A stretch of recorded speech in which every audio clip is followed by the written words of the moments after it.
I don't know what went wrong, but I know that I stirred up a jealousy putting her in this house. My wives, in whatever way, couldn't handle that I was willing to fight so much to make sure that Robin was safely kept. It's really sad to see the mask falling from Christine's face, because her comments about the children moving to North Carolina don't make sense. It shows that there is some tension between her and Janelle.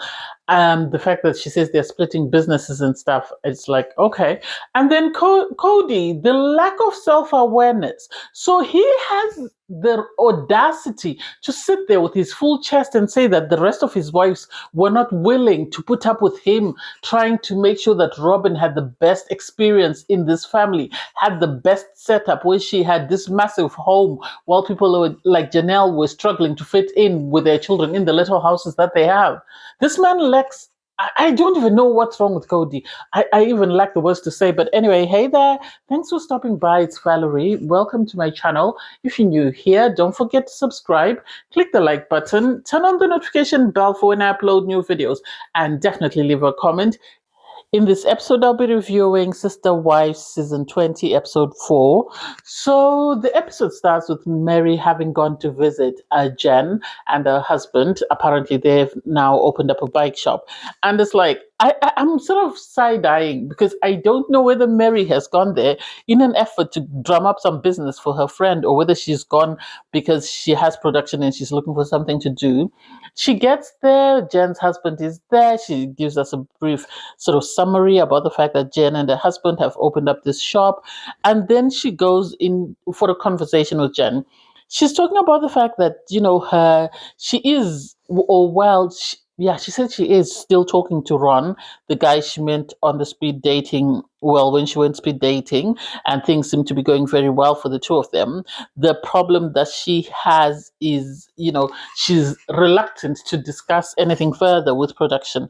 And I think because production kept nagging her for something, this is why she's decided to take them to Jen's shop, because she's refusing to talk about her relationship with this man.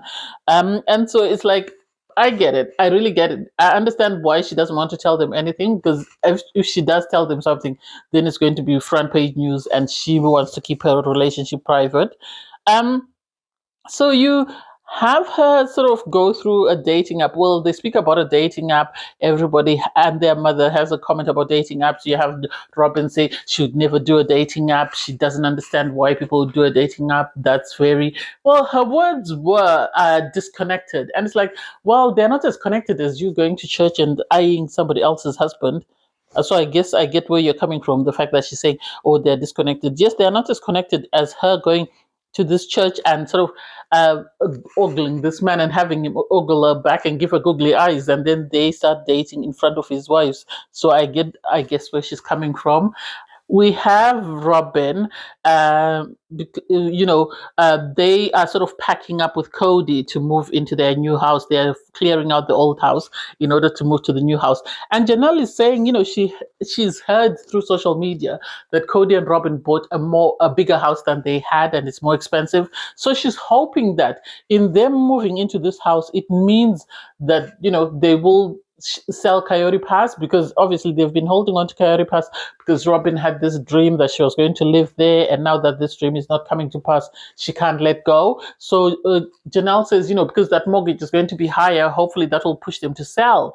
And I think that's one of the reasons why they pushed and went ahead with the sale, because their mortgage was too much for them and they have no one else to sort of contribute to the family. Unlike before, when they had the OG3 sort of financing their lifestyle, now they have to come up with plans of, making things work. Janelle's worry is only that, she hopes that Kody is fair and it divides the property in four, which I think everybody else is hoping for as well. You then have Kody and his brother sort of packing up with Robin there, helping them pack up. And it's interesting that when they had the other 13 children, they were always involved in everything that took place. They were involved in all the manual labor. And yet Robin's princesses are nowhere to be found.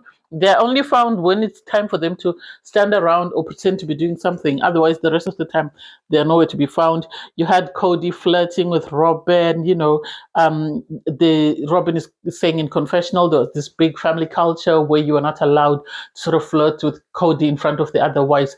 And it's like, it's just being respectful, because if he is in a good space with Robin and is kissing and making out with her in front of Meri, he's not even going to her house, how would she feel if tables were turned and if she was sort of in that space? And I hate how Robin tries to weaponize that sort of thing and sort of make it seem as though it's a bad idea. It's a good idea. If you have four wives, you're not going to be on very good books with all four wives.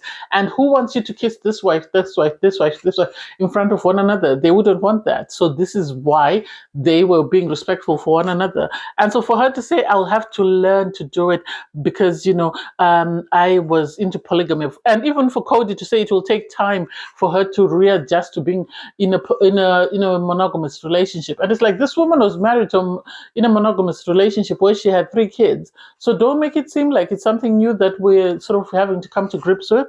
I didn't like that. You had Christine and her son Peyton. Peyton apparently has left the army and he's moving to North Carolina. You had sort of Christine sort of saying, I don't understand why all my children are moving. Why are you moving? And he said, I'm moving because Janelle is there. My Garrison was a big part of my life, and now that he's gone, it sounds like he's lost his anchor. That's what I got. He's lost his anchor. Garrison was his anchor, and he's looking for the next best thing, which is Janelle. And this, in my opinion, is why he's moving. And he himself even said so, that he wants to be as close to Janelle as possible. And if she's going to provide him the stability that he needs, then why not? I think it's a good idea. I know Christine wasn't happy, but I think it's a better idea for him to sort of go and be with someone who's going to support him. Grief is a tough beast to battle, so if that will help him battle the beast, the better. All we saw Meri do in this episode was she was chatting with Jen about her dates, and she was sort of being asked what sort of guy are you looking for. She wants someone who's 6'2". She wants someone taller than her. She was sort of saying if they like me, they have to like Jen as well, because Kody had those nasty remarks about Jen, and it's like, wow. And then Meri spoke about her dating experience prior to marrying Kody, in the sense that she grew up in a culture whereby she was dating to be married. She wasn't dating just for the sake of dating. So now having to be in the real world and dating multiple people, this is something that she wasn't aware of, something she's not experienced with. So I get where she's coming from. For Kody to say that, I chose Meri because I was really attracted to her family and what they resembled. And it's like, Kody, please, if you have nothing to say about this woman, keep quiet. Please keep quiet. Because the fact that you say, they were this authoritative figure and they gave you access to sort of other people, or it seemed like they sort of helped him navigate the sort of polygamist society, and this is why he really liked them. I didn't quite get what he meant by that, so I was just side-eyeing him. We then have Christine and David go for a walk. You could tell Christine is jealous. Christine, I think, was in a very low space at this time, because she says, when she moved to Utah, all her children were there. She met David, they got married, everything seemed fine, and now all her children are moving away. She and Janelle had businesses together. It seems that the businesses have sort of split. They've split the business. Janelle is now focusing on her farm. She is now focusing on, I think, the Airbnbs that she's doing at the moment. And she was sort of implying that there's tension or there's a rift between her and Janelle because of the fact that everyone is moving to North Carolina. Christine brought it up when she said to Janelle, we're going to see who's going to win this battle of having all the grandkids. And now Janelle has the grandkids. Now, oh, Janelle, why is she having the grandkids? I have a feeling there's a lot more going on behind the scenes that we're not knowing. And so it's going to take time for it to come out. I don't think they're still in as good a space as they were. It comes across as though, well, the impression I got from this was that Christine likes nice things when they're happening for her and not for other people. The moment they happen for other people, then she's not a happy bunny.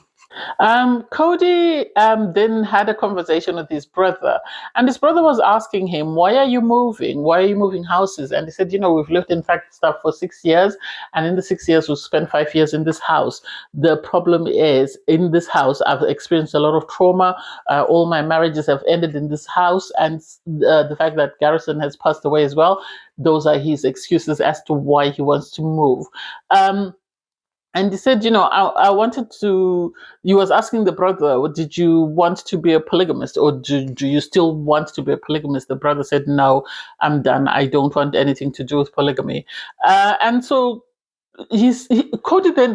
Kody has beef with Christine. I think his beef with Christine is the fact that she was the first one to actually walk out the door. Meri made attempts but didn't walk out, but Christine was actually the first person to walk out the door. And he said, maybe I should have listened when Christine 15 years ago, she told me that she didn't like polygamy, but I just brushed it under the carpet.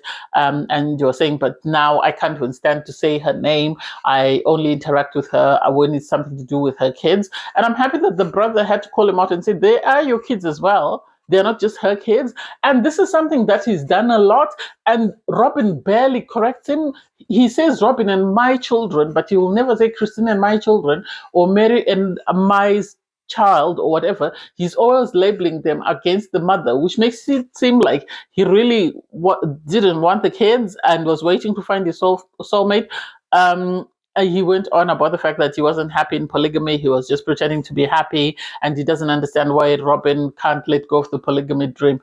And it's like, Robin wants someone to help finance this whole thing. She knows that you won't be able to finance it on your own, and this is why she wants polygamy. The OG3 were able to finance everything, including McMansion, so this is what she's after. Because if she really was that much of an advocate for polygamy, she would have married a polygamist day one. We then have Janelle. She goes with the kids. So she has obviously Madison, Savannah, Peyton is there, McKelty and the family are there. So they go to cut a Christmas tree. They sort of make a ceremony whereby they go to the farm, because she's saying that they're struggling. They were hoping to have planted on the farm, but they have to wait for permits and certain things to be arranged before they can do that. So she's been struggling with that. And so they are trying to see how they can sort of move forward. They were able to chop a tree. It was really nice and cute, family event. And Christine was saying, next year she wants to be involved in the whole thing and be a part of the family. It's like, okay, I get it. The conversation between Kody and Michael, I didn't quite get it. Yes, they spoke about, whose kids that kids were. But then when they spoke about his dad, I thought that was a dig. I thought that was a dig, and I thought it was very below the belt for Kody to say that, because they spoke about his dad, and the brother was saying, I was always and eyeing whether I wanted to be a polygamist because of how dad was able to navigate it and sort of have three happy relationships with his wives. And the dad was saying, Kody was saying, my dad, he used to ride a horse, he was a cowboy, sort of trying to describe him as a manly man, and that's why the women were after him.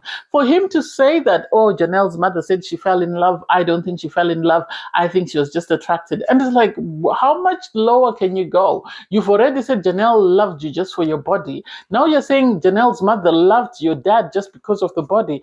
Make that make sense? I don't get it. Yes, it was a bit strange that Janelle's mother decided to marry your dad when her daughter was married to you, but still at the same time have respect for them, or have respect for their memories.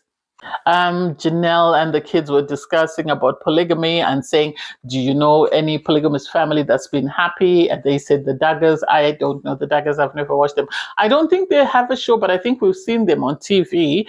And so you have this conversation between Kody, Janelle, and the other children saying how the Daggers were able to maintain it. Apparently, he married two sisters, and they've always believed in sort of polygamy. And so Kody was saying, Daggers' wives understood polygamy, and they were related, and he felt like they were sort of all into it. So they cared about one another as sister wives, and they also cared about their husbands. Whereas Kody was saying on his part, he was more focused on the children and sort of maintaining that sort of family unit. And this is why he failed, because he didn't make sure that his wives were also focused on sort of loving each other as sister wives and sort of getting each other through the end. I didn't quite understand what he was trying to spew.